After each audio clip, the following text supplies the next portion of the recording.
This project won't take you very long at all. You do a quick spark lines. That takes all of 2 seconds if you remember where to find spark lines. If not, it might take you a moment to find it again, but the spark lines itself isn't a huge deal. The if statement is where you're going to be spending all of your fun. Let's open up the document first that you're going to be dealing with so that you can see what it is.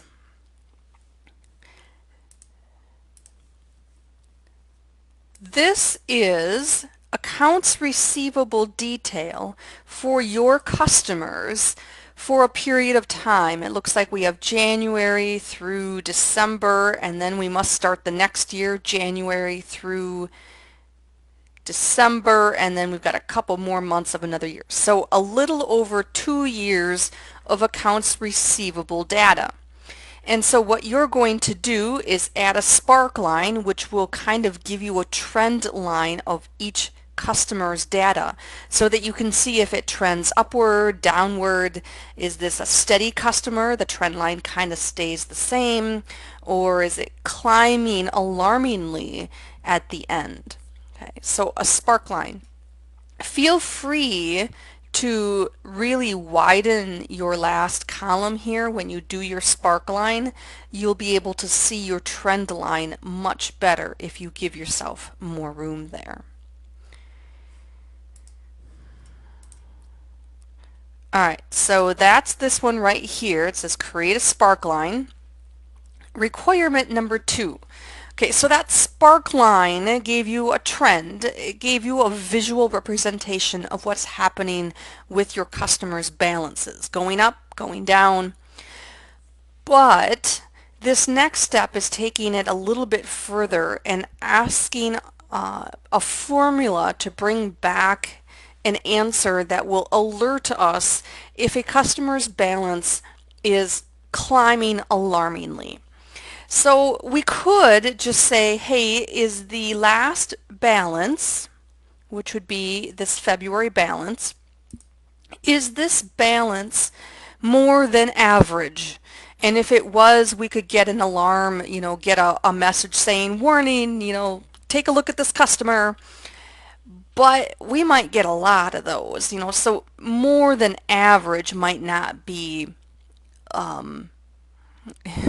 we don't want to call all of our customers saying, hey, your final balance is more than it usually is. What's up?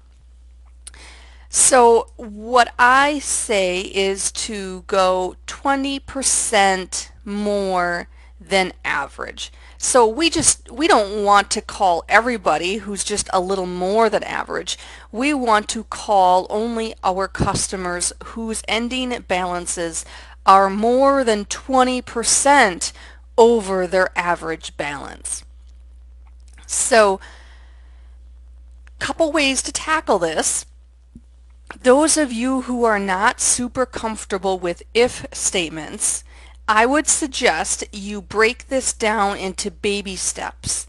And in one column, maybe first calculate the average for your customer. Then in another column, calculate 20% more than that. And then in a third column, ask yourself, okay, if this final balance is greater than that number, then I need a warning. And what did I say I wanted the warning to be? Let's see. Okay.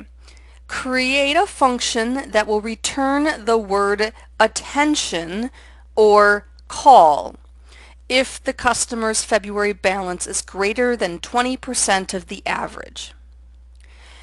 If the balance is not greater than 20% of the average, in other words, if we do not need to call them, then we just want a blank cell.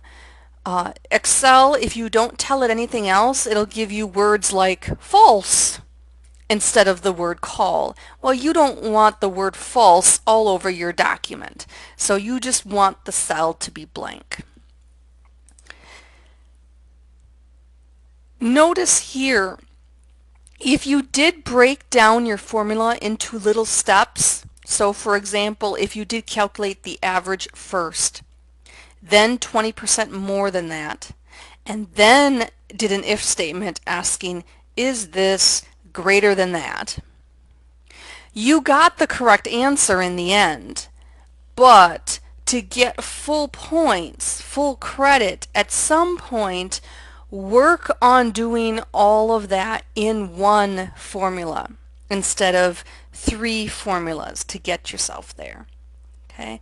You don't necessarily have to delete your 3 steps. You could add another column and work on doing all of it together in one formula. The point is, I want you to practice building your formula making skills.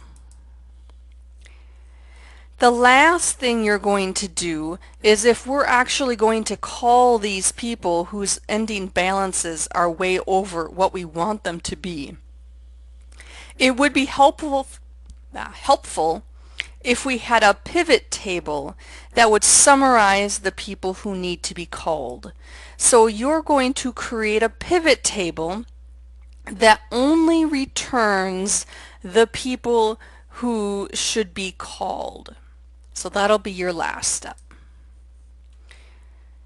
And then there's the Dropbox for this project, and here is how the project will be graded.